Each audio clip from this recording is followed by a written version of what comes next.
Honda's introducing a new word, summerbration. Use it as a noun, like, I picked up a 2017 Civic with 0.9% APR at the Honda Summerbration sales event. Or a verb, I'm summerbrating with KBB.com's Best Buy overall winner. Start your summerbration today at your Honda dealer. Visit your Metro Milwaukee Honda dealer today during the Honda Summerbration sales event. For more information, visit KellyBluebooks.KBB.com. APR financing offers available for well-qualified buyers. Offer excludes all hatchback models and Civic SI. See dealer for financing details. Blog Talk Radio. Good evening, everybody, and welcome to a special Ash Wednesday edition, which I forgot it was Ash Wednesday conveniently until someone reminded me earlier today. So we're going to go ahead and have our interview a little bit early this evening so Cindy can run her sinful little self over to church this evening for the first time in a long time. A little apprehensive about that, but we'll see what we can do. I wanted to say quickly here before we get our very musically talented Dean Richard on the line, just want to say thank you real quickly to all of the individuals who've been kind enough and supportive enough in the regard of, apparently they saw me on television. I was trying to keep that very quiet, and apparently that didn't work very well. So thank you to all of you who have said such kind words. I appreciate it very much. Okay, looks like we've got Dean on the line, so let's get going with our interview. Hey there, Dean Richard. Hello, how are you doing tonight? I'm excited. How are you? Well, I'm feeling pretty good. A little frog in my throat tonight, so hopefully it'll be okay. Oh, no! You poor thing, you. Now I'm going to make you talk for like a half an hour. Oh, no, I'm sorry. No, I think it'll be all right. Okay, wonderful. Okay, I'm going to start out with talking a little bit about your origins, just because most of the people that listen to my show don't always necessarily know about local talent. So my understanding is, I know you're a native of Madison, Wisconsin, and you started playing roughly at about the age of 13. Can I ask you, in your opinion, what sorts of challenges accompanied playing at such an earlier age, meaning starting off so young? How was that challenging for you? Well, I don't know that it was challenging. It was interesting and fun. I was drawn to music very heavily at that age. The Beatles, the Rolling Stones, some of that stuff were out at that time, and just found myself pulled in that direction and picked up the guitar, really wanted to play, and I don't know that it was especially challenging as much as it was just an exciting time and a fun time to be a musician and to be learning, and there was a lot of music going on, a lot of changes in the world, and it was a good time. Oh, exciting is that? That's really cool, actually. Was it always your forethought that it was going to be musical, not just I'm going to be a singer and not play instruments? Was it always just I'm going to play, I'm going to sing? You kind of knew what you wanted to do off the bat? Well, initially I thought I was going to be a guitar player. I really wanted to focus more on the guitar. But the truth is that as I went along, I realized, there are a lot of good guitar players and a lot of people who were better than me. And I kind of found my voice. I started playing in bands and started singing a little bit more and realized that I wasn't too bad at it, that I could actually do a little bit with the voice. And it became more my, I guess I'd call it my primary instrument, that I like to sing. And then as I went on as a performer, I started doing a solo act for a while, and of course then I was the only person singing, but, and developed even further as a singer. So I started off on guitar. I played harmonica along the way. At different points in time, I picked up the flute, I picked up the violin, I picked up keyboards, percussion, and all of that, I guess, along the way at different times. How cool is that? This is always an interesting question I like to ask musicians because I've heard this before. Growing up, your family, had they ever come to you and said to you, you know what, Dean, maybe you should get like a day job, meaning maybe you should look at having more of a solidified career instead of being a musician? Did that happen for you, or were they really supportive to you? Well, a little of both, I guess. My parents liked that I played music, and they were appreciative of the fact that I played music, but my parents were not musical, and they were, just didn't have that kind of background, and it didn't seem practical to them. Even though they liked it, it didn't seem practical to them. And I remember my father, when I was about 17 or 18, going, well, yeah, it's great, but, you can't really make a living at it. And of course, that drove me even harder to prove that I could. And, sure. And I did for a very, very long time make a living playing music full time. So it was good. Awesome. How awesome. And I did note, obviously, that you're playing harmonica stems from being self-taught. In your mind, curiously to ask, is there a downside to not obtaining instruction as it relates to playing an instrument? Because I know some have said, oh, yeah, I was self-taught and it's the best thing I ever did. And some people are like, yeah, I wish I would have had instruction. Well, I think that there's both sides. There's something that can be said for both sides. On the harmonica in particular, I feel like I've developed my own style, a very original style that you don't hear people doing. And I've never tried to emulate other people directly, although I will say that I listened to a lot of Sonny Boy Williamson records growing up, and if my style is like anybody, it's probably closest to his. But other musicians and stuff that might have taught me, or other people that might have taught me, that wasn't something I did, and so it allowed me the freedom and the flexibility, I think, to just kind of develop on my own. But I did, and I really did teach myself most of music for a long time, but I realized along the way that you run into limitations, you run into ending points pretty quickly if you try to teach yourself. You need some of the basics, and you need the fundamentals. And when I was in my 20s, I went back and took a lot of classes in music, took music theory, took recording engineering, took voice classes, took piano classes, just a lot of things to kind of give myself some of the fundamentals that I'd missed along the way. And I feel like that helped me a lot. But I'm glad I did it the way I did. On the guitar, I still feel like I'm a pretty, while I may not be the most talented guitar player, I feel like I'm an original guitar player. I have my own style and my own way of playing. And those are things that you don't get if you're strictly learning from somebody else. I shouldn't say you don't get it, but it's harder to get it if you're learning from somebody else and trying to pick up on what they're teaching you. Sure. I imagine so, definitely. And now I know obviously you have sisters in your family. Do they share any kind of musical passion? Well, they like music, but none of them play. And my older brother plays a little guitar part-time for fun, but it wasn't really a musical family, which I guess was kind of I guess it speaks to how strong the draw was for me and how much it pulled me, because some people grow up with it and they're surrounded by it, and it really is an integral part of their life at a very young age. That really wasn't true of me. It sort of found me, and the word calling is sometimes abused, but I think in my case it really was true, that it was just this calling. I mean, I was 13 years old, and it was like, no, you're going to do this. You're going to pick up. I remember the moment that it happened. I mean, I was a next door neighbor was playing guitar, and he showed me a couple of chords, and the next day I had to go out and rent a guitar and started teaching myself, and from there on it was pretty. I was drawn to it pretty heavily. I imagine so, and it's so inspiring to hear something like that too, because I think your passion and your enthusiasm, you're so driven, and listening to your music, obviously, if anyone hasn't, which we'll talk about, obviously, some of your music, phenomenal. I mean, you're just kick-ass. I don't know of any other way to describe it besides that. I'm sure there's a more prolific way that I'll find in the course of this interview, but it's just nothing short of kick-ass and amazing to me. And it's not just because you're my friend, just so you know. Thank you, Cindy. I appreciate that. Oh, thank you. You're welcome. Let's talk a minute about your educational. Obviously, from an educational standpoint, I know that you went to Middleton High School and you attended UW-Madison. I know that you received a degree in computer science. Yet I was struggling to find actually a history as it relates to musical instruction. So maybe you could expound upon how you gained your talents to formulate a career in music. Well, as I said, I was self-taught on a number of the instruments, and then when I was about 19 or 20, I wasn't playing in a band and just was playing on my own. And I went into the University of Wisconsin. I started, and I happened to find a band. We started playing on the weekends, and as soon as that band got going, I quit the university immediately and just played in the band for a long time.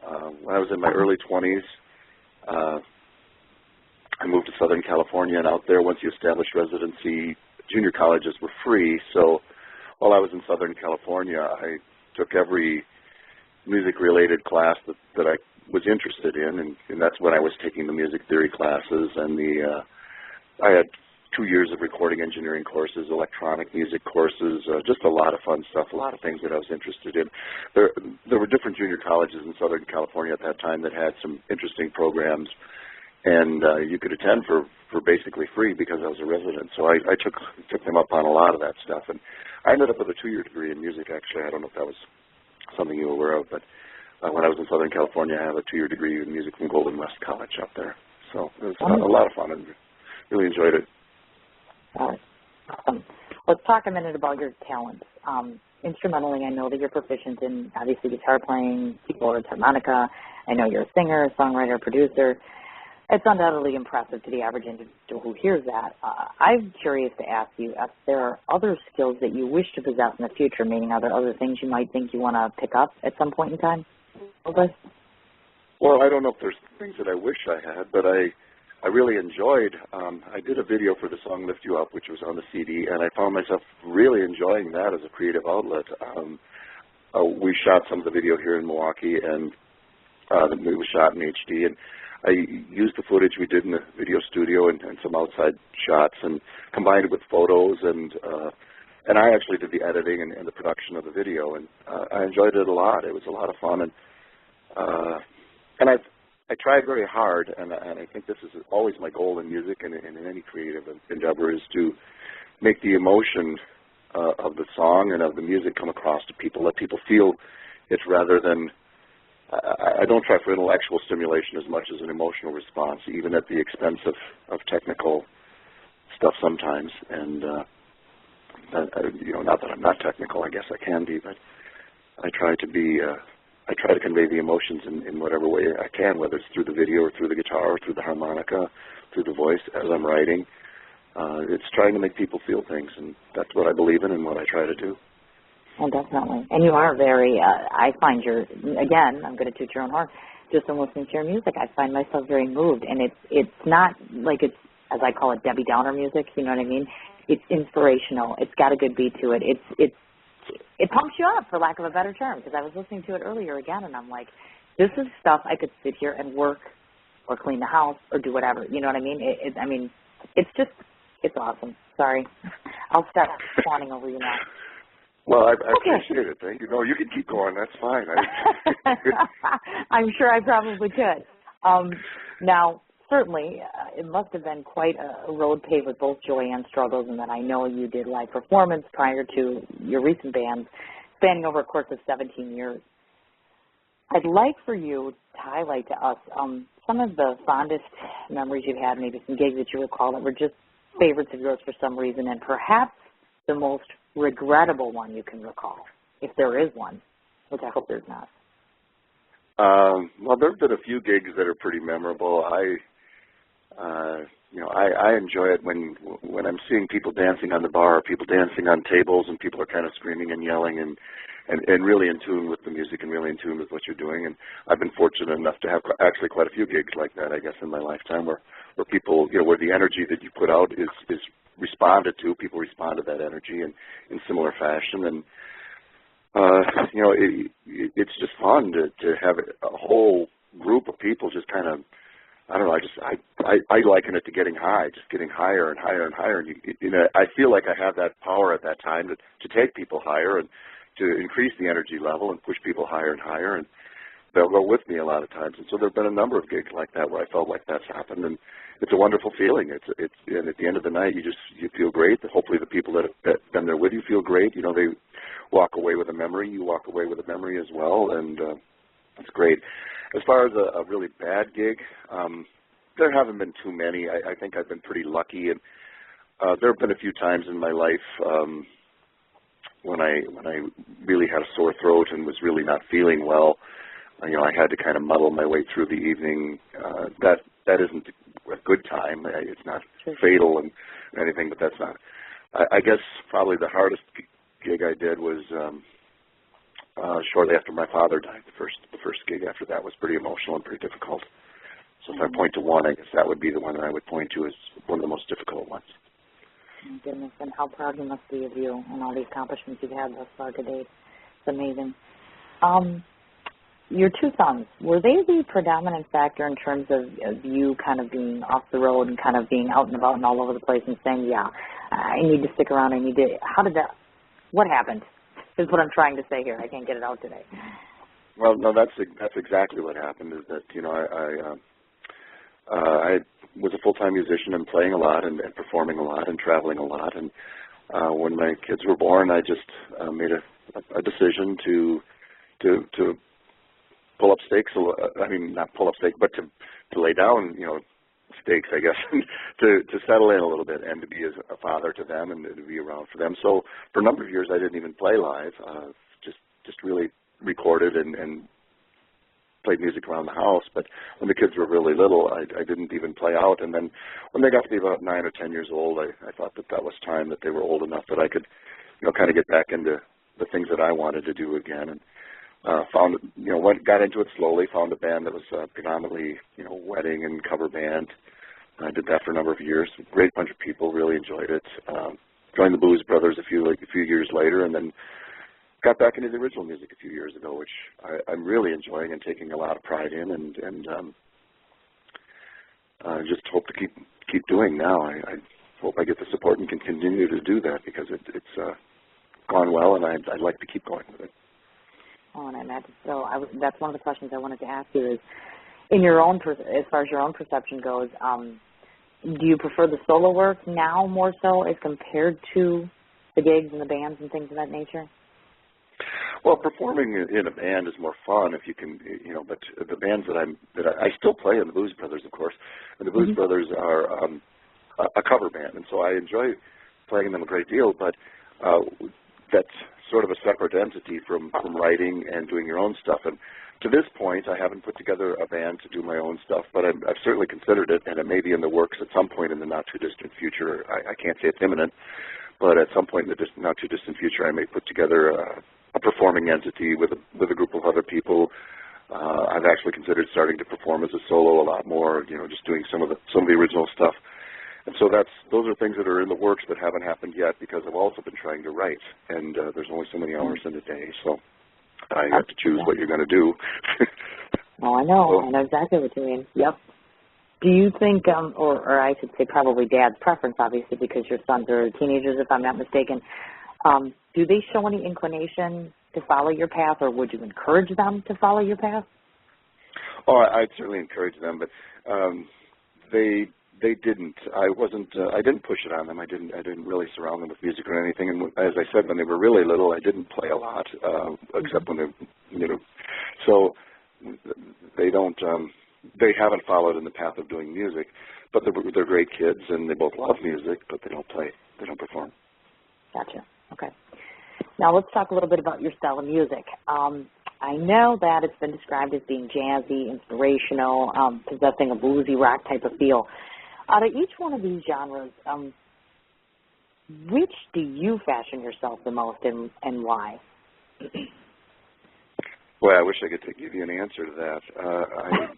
I bounce around a little bit myself. I like to listen to different kinds of music, and I tend to write songs that go in different directions. And I know that when I started off doing the CD, the Blood and Beer and Poetry CD, I had fully intended to do a blues rock CD and keep it entirely in that genre. And as I started writing the songs, they had different song structures and different styles that just didn't suit themselves to being blues rock songs. And I didn't fight that. I went along with this. I let the songs take me where they took me. And in some cases, it's a little bit diverse, but I still feel pretty strongly that being true to the song is more important than being true to a genre or being true to a style. It really is, trying to say something and trying to let people feel something, and hopefully that'll come across regardless of style. Sometimes it does, sometimes it doesn't, but that's certainly the goal. So. Gotcha. Perfect answer. There you go. You did answer my question. Thank you. I would like to talk a little bit, of course, about some of your completed tracks in the past, meaning I know your CDs, I cannot talk today, such as Diving Duck and Almost Alone. Now, how does your music style vary from one piece of work to the other, meaning comparatively? If you look at those two CDs, did you see a progression or a change, or how do these vary, or how do your pieces progressively have varied throughout the years? Well, the Almost Alone album that you're talking about was actually done on vinyl. It was done many years ago, late 70s, early 80s. I mentioned earlier that I had taken some electronic music courses and everything when I was in Southern California, and that influenced that album quite a bit. There are 3 or 4 songs on there in particular where I really, I don't know, I kind of probably got a little too caught up in it, but really enjoyed some of the electronic stuff and really experimented quite a bit, did some kind of different synthesizer stuff, some effects, and things that were based in that. And So what was happening around me at that point influenced me quite a bit. I was living in Southern California when I recorded a lot of that album. There is some bluesy type of stuff on there because that was the stuff that I was playing with the harmonica and really enjoyed playing as well. And then just some other songs that were, more acoustic style songs, which I also appreciated and enjoy a great deal. Then as the years went on, I didn't record for a while. Although that, I have to say that final album enjoyed a little bit of resurgence recently. I was kind of pleased with that. But the Diving Duck CD that you mentioned was kind of a home recording that I did myself here, and again, kind of experimental. It wasn't a particularly happy time in my life, and I experimented with. It was right prior to my divorce, I guess. It wasn't a very happy time in my life, and just really experimented with my voice, and I guess it's probably not the most accessible music I've ever done. In fact, I'd probably call it the least accessible music I've ever done, because I tried to create a vocal sound, natural vocal sound that was just very, very dark and deep and just sang with this very guttural, intense sounding voice, and it was almost scary to some people, I think, maybe to me sometimes. But it was what I was feeling at the time, and I did most of that album myself. I did a lot of the tracks myself. I had a drummer on a couple songs, but basically it was a home recording. Liked the music pretty well. I liked, actually, the feeling of catharsis, I guess, of doing it, but I don't know that it's everybody's cup of tea to listen to that. But at the same time, there might be some people who've gone through some things that might relate to that. So it's a darker album for sure. I definitely like that I think artists across the board, whether it's a musician or a literary artist or a painter, whatever have you, it's so nice to be able to see people utilizing their skills to, that emotion that gets compounded into it, I think is a neat entity for expression. That's the way I always put it. I think it's cool to be able to combine both of them. That's awesome. In your own opinion, what would you classify as being your defining, for lack of a better term, your defining song? Do you feel you've had one yet? You know how you have that one particular single that says to you, hey, I've made it, or hey, I'm recognized now. Make sense? I do think so. I do think that the song that I wrote, that I did the video for, Lift You Up, is something that I'm very, very proud of. I've had an awful lot of positive response for it. It's one of the few songs that I've written, and I've written a few, but it's one of the very few that is almost entirely positive. It's written with the purpose of saying to somebody exactly what the title is. Let me lift you up. Let me give you something to feel good about yourself at a time when you're not feeling good. And so I'm proud of the intent. I'm proud of the execution of it. I've had a lot of nice compliments on it. People have asked me to sing it in churches and in different places. I've certainly said yes, and I've done it myself in a church with a friend of mine, Julie Thompson, and so it's something that I'm very proud of it. And I don't know that it's the kind of song I'm always going to write, or that I'm going to continue to just write positive songs, because that's not who I am and what I am. But at that particular point in time when I wrote it, that's how I felt and what I wanted to create.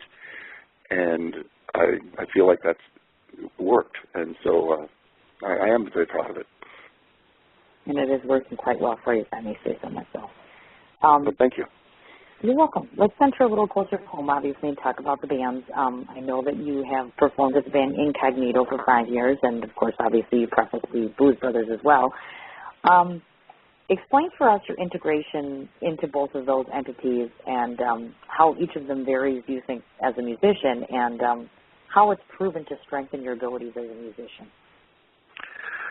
Well, Incognito was a band that existed before I joined them. As I said, I had gone through a few years where I was staying home, being a father, and just doing my music for fun at home, and doing a little recording and writing at home, and had this desire to get back into performing, and found the band Incognito. Great group of people. Jay, the drummer, is still a very good friend of mine. Michelle, the lead singer, is also a good friend of mine. Chuck, the guitar player, we touch base once in a while. Great group of guys. We played the weddings, the clubs. We did cover material.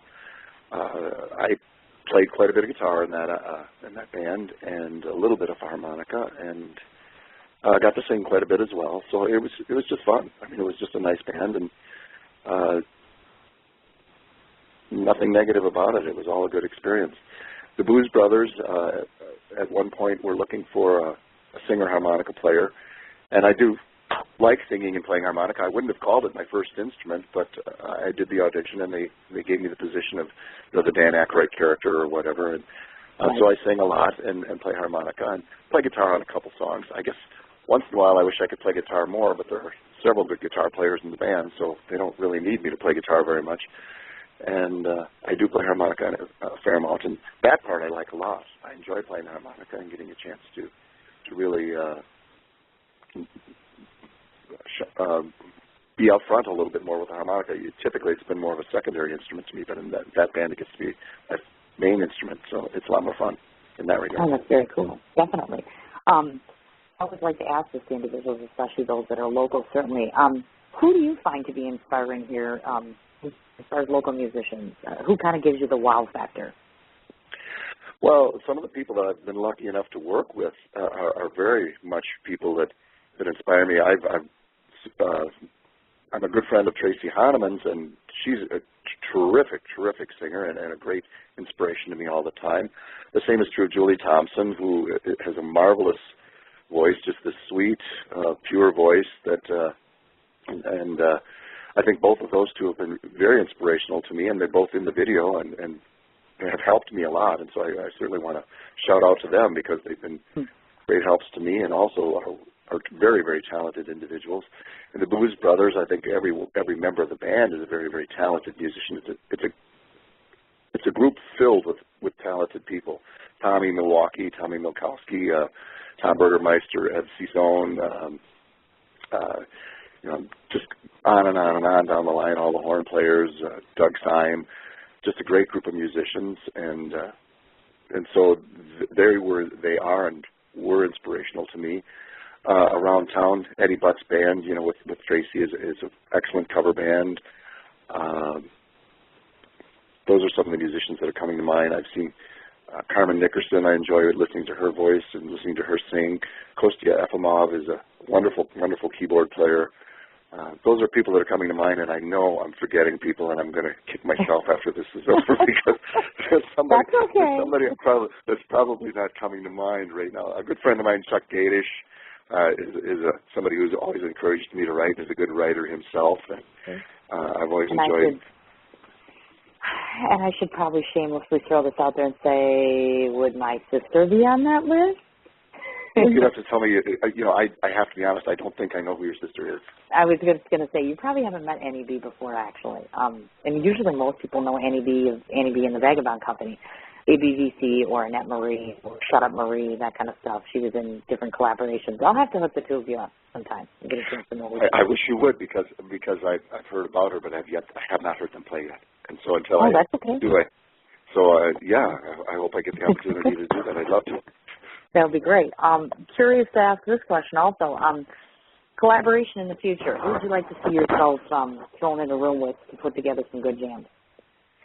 Well, I've mentioned a couple names. I mentioned, Julie Thompson, and I also, there might be some collaborations in the future with her. Tracy Hahnemann is somebody that I may do some collaborations with in the future. We've talked about that.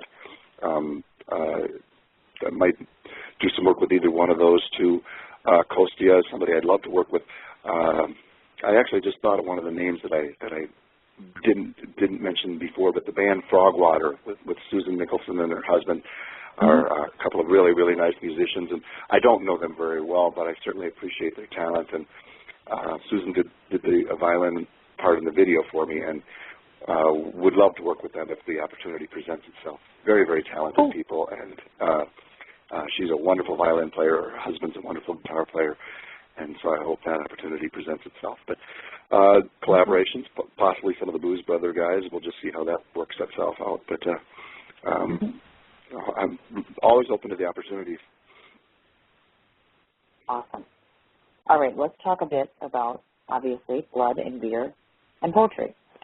Now, this is your first solo effort, and I know it utilizes the efforts of both Milwaukee as well as Nashville musicians. I thought that to be rather a fascinating combination. What provoked such a choice? Well, part of it was just that I had the experience of going to Nashville to record a demo, and was just kind of blown away by the level of musicianship of the studio musicians. I kind of consider a studio musician a little different breed of cat than a live musician. There's a little bit of a they're very much similar, but there's a different criteria in the sense that you have to be aware of how it's going to come out on the recorded thing versus trying to, convey it to people directly. People can be a not very good live performer and an amazing studio musician and vice versa. So that was my first experience, was to go down there and record a demo, and was just blown away by the level of musicians. And so I scheduled a session, a 3-hour session in Nashville with 6 musicians. Jimmy Nichols, who is Faith Hill's music director, Tim McGraw's music director. Russ Paul has played on all guys. It's a who's who of the people that were in the session. They were people that I just happened to run into when I was down there, and I didn't know them prior to them doing that. Actually, some of them were on the demo that I mentioned, and just an outstanding group of musicians. And Troy Lancaster did the guitar, and so I really enjoyed doing that. I consider that one of the thrills of my life, to be in the studio with some of these amazing studio musicians. And some of it was people up here that I found. I mentioned Tracy Hanman a number of times. She did backing vocals on the songs. I did some of my own backing vocals, but she also did backing vocals on some of the songs and did a wonderful, wonderful job. There were definitely a few people around town. So it just happened to work out that way. I found some musicians in Nashville that I enjoyed working with and did some stuff with them, but also enjoyed the work that I did with the people up here. We'll see how the next album goes.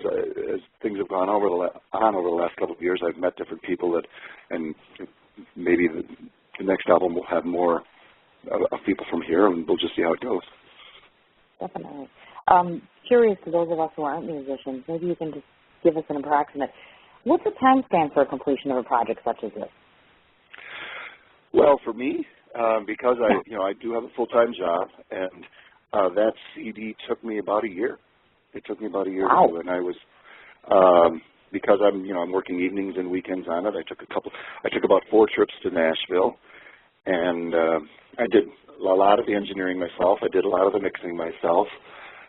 Played on it a lot myself, and then in between times there were some things where things were going on in my life and I couldn't focus on it entirely on music, and so it was over the course of about a year that it was done. The bulk of it was done in about 8 or 9 months, and then I kind of the last 2 or 3 months got a little overly picky about some of the mixes and stuff like that, but that's how it goes too. Sure. Now, to those, of course, who are fans of yours, or obviously people that follow your music, what can they expect to hear off of this album? I'm sorry, I didn't hear what you said there, Cindy. Oh, I'm sorry, dear. I said to those that are obvious fans or individuals who follow your music, can you kind of let us know what we can expect out of you from this album? What sorts of ballads are we looking at here? What's on the new stuff? What's on the new stuff? Well, I am writing. It's again a diverse group of songs. I'm very proud of the melodies, and some of the lyrics are coming together. Some of them are a little bit more positive, a little bit more upbeat, but there also are a couple of darker songs. I had a friend that I had known from a number of years ago that died not too long ago. Well, I found out she had died not too long ago, and wrote a song for her, and they're and that's certainly not a happy song. But so it's kind of diverse, and to be honest, I'm not far enough along in the process to give you a very good answer in that, other than just that I'm trying to write songs, and the songs will drive it. They'll take it, where it needs to go. As the lyrics come out and are complete, and then we'll just let the song tell me what it needs to do and what it needs to be, and take it from there. Sounds good, definitely. And I can tell you, just from listening to your music, obviously, I like the diversity, and I'm just speaking for myself personally, and just kind of listening to older you as compared to newer you. I see a transgression here. You're kind of going from one stage, it seems, to another stage, to another stage. You seem sharper over time, which obviously, of course, is what's supposed to happen. But not only that, you have a very soothing, calm voice. Again, just personal opinion. I'm just kind of throwing it out there for a listening audience, obviously. Tell me, because I usually like to ask this as artist. I'm a writer, obviously you're a musician, but I know that you compose, obviously. What is your process? Do you have a standard process, or is it just kind of fluctuates with the project? Well, I don't think I have a standard process. I guess I have two or three things that have happened. I think a song typically will start with an inspiration, whether it's a lyrical inspiration or a guitar inspiration. Sometimes I'll just be playing guitar and start trying different chords together, and I'll hit on one that the chords sound good, and then I'll start humming a melody, and the next thing I know, I've got a melody. And some songs are written with the music first that way. That's actually been a little bit more common lately. A few years ago, it was very common for me to write the lyrics first and start with a lyric, and then work from there forward to write the music. Most of the songs on the Blood and Beer and Poetry CD were written with the lyrics first, and everything else went around that. I'm kind of liking the idea of working with the music first in some regards, because I think I come up with better melodies that way, but then I have the option to play around with it a little bit as I need to make the lyrics fit. So I'm enjoying that. And the song Lift You Up was one of these songs that just, I don't know why, but I was sitting around one night and just thought, I should write a more positive song. And I woke up on a Sunday morning and I went downstairs, and my son had actually gone with his mother for a couple of hours, and so I was alone for a couple of hours and wrote the lyrics and the melody and recorded a demo of it so that I could record it in literally like 45 minutes. It just went that quickly and that smoothly. That was one that just came out, and that's the best kind, I think. But sometimes you can edit them into good songs too. There you go. And to me, it sounds like, just judging from listening to some of your music, I think with very little effort and ease, do you go ahead and produce such quality music. It's very inspirational to me. And I have tons of friends who are musicians, but I have to say you all are very diverse in your talent. And I just stand in awe of all of you. I mean, just being able to sing or even able to compose something, that means so very much to so many other people. So thank you for doing what you do. I think you don't get to hear that enough. Well, I appreciate it, and thank you. Not a problem at all. I got one easy question for you, and then you're off the hook. Because I know that there are millions upon millions of Dean Richard fans out there, and if they're not, they're going to be after this interview. Tell me, if someone wants to find you, meaning if they want to see you or hear you play live in the near future, how do they do that? Well, the best thing to do is go to the website, www.deanrichard.com. Just DEANRICHARD.com. Any performances will be announced there, and so that's the central location. I do have the Lift You Up video on YouTube, which I hope people will. I hope people who are hearing this interview will take the time to look that up, and you can do a search on Dean Richard Lift You Up, and that video will show up. And I think that turned out quite well, and so I hope people will take the time to watch that. So those, I think, are probably the best ways to follow me. Okay. Are they also able to find you on, let's say, iTunes or Reverb Nation or YouTube? Obviously, you prefaced that, but Reverb Nation, MySpace, iTunes, places to purchase? CD Baby and Amazon have the CD. And iTunes was supposed to, I thought it was on there, but when I went to search for it, it wasn't. So I have to check on why that isn't on iTunes, because it was at one time. I was just going to say that's why I didn't want to say anything. I'm like, well, we'll just kind of see, what you have to say in regards to that.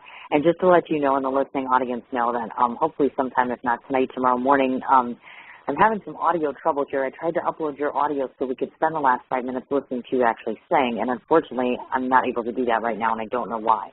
So I'm going to get with my people at Blog Talk Radio, and I'll get it integrated into our interview. So at the end, for those that will be listening to this as an archived episode, the last part of what you will hear as we go out will obviously be Dean Richard's music, just so that you know that in the future. Hopefully it'll get rectified the next day or so. This way, individuals will be able to get a sample of your wonderful music, because indeed it is a treasure to know you. It's a pleasure to know you. It's a pleasure to listen to you sing. I can't wait to go and listen to you again. I can't wait to get to see you again. See, I get to do this, people. He lives in my town, so I get to see him all the time. Yeah, thank you, I'm Cindy. excited. I'm very excited, and I want to go ahead. Hello? I'm just excited. Yeah, go ahead. Oh, I'm sorry. Thank you. That's all I can say is thank you. And I guess one more thing, if people are listening to this show and want to know a little bit more about me, another way to do it would be to find me on Facebook, Dean Richard, There's probably a few Dean Richard on there, but I'm the one from Milwaukee, Waukesha, I guess. Yeah. And so... And I wanted to mention that too, actually. What I'm going to do is after the show is finished here, I'll go onto Facebook, and what I will do is on my personal page, on the Sin Chat Corner page, and as well as the Sin Chat Corner Facebook page, I will list, of course, all of Dean's links and ways to get a hold of him. So this way you all can just do a simple click, and they'll be able to find you as well, obviously. And certainly, Dean, you have to promise me that you'll come back to promote yourself shamelessly as often as possible. Absolutely. I enjoy it very much. Yeah, I enjoyed this too. This is absolutely wonderful. Now I have to fret because I have to run and very quickly get ready to go to church because I am a good Catholic, or trying to be a good Catholic. So I'm going to let you go for the evening. You take care of that throat of yours, and I hope to be seeing you sometime this weekend. All right. I appreciate it very much. Thanks a lot, Cindy. All right. You take care, Dean. Thanks. All right. Bye. All right, folks, thanks so much for listening into the interview this evening. Again, I want to reiterate, you can find Dean Richard on Facebook. Obviously, of course, you mentioned there's a few, so I will go ahead and post it up on my personal page as well as the Sin Chat Corner page. His website, again, is www.deanrichard.com, as well as our beautiful mutual friend, Tracy Hahnemann, who you can certainly find on Facebook as well, and I will go ahead and put her information on there also. So definitely, he is amazing. And if those of you who get into Milwaukee happen to be looking around for a band you want to check out, Booze Brothers, cannot say enough about those individuals either. Highly talented, honed musicians in Milwaukee. That's all that I can say for that. On a very ending note, obviously tomorrow is Valentine's Day. I do not have a Valentine present. We're hoping to work on that so that we have a show for tomorrow. Have a couple of different ideas brewing in my head, so please check the Facebook page as well as the show page to try to find out who I'll be hosting tomorrow and at what time, because as it stands right now, we just know we're having a show. We just don't know what that going to be about. So all of you have a wonderful evening. Take care of yourselves. Thanks so much for listening, and we'll be talking to you tomorrow.